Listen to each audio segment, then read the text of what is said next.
if you had to choose one thing, one lesson that the geographic has taught you, what would that be? I think probably is that creativity in photography. Yeah, Creativity in photography, yeah. right, starts a long time before you press the shutter.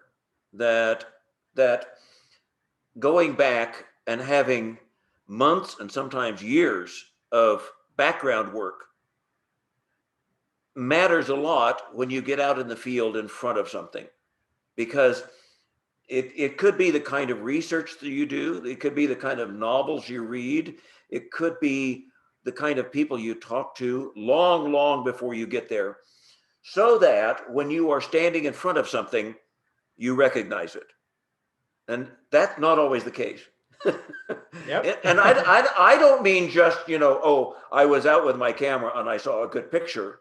No, I mean that you Yeah, you follow your intuition. Yes, all All these that, things, right?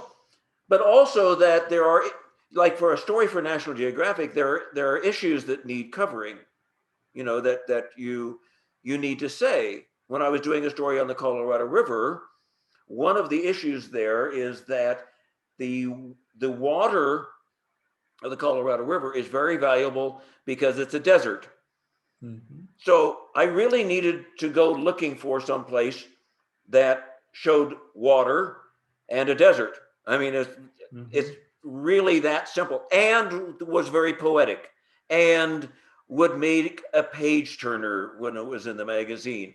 But most fundamentally is I could get up in a small plane and go flying over Arizona, but I had to have that not the specific image, but the message in my head about what I was looking for in order to recognize it, and then to be able to be creative about it. I remember flying, and all of a sudden I looked down.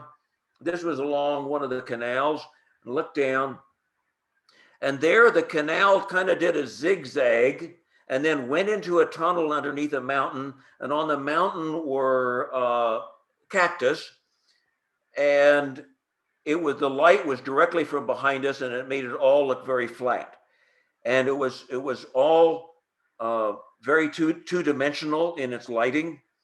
But all of those elements were there: water, the canal through the desert, the cactus, the graphics, all of it came together.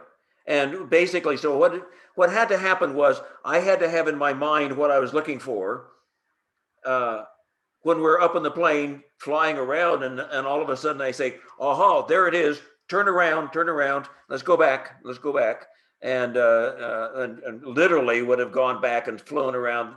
Oh, I flew around that thing 8 or 10 times, getting everything in just the right position to execute what I was already looking for. So, and because it was more about photographing an idea than photographing a thing. Okay. And photographing ideas are way more difficult to photograph than stuff.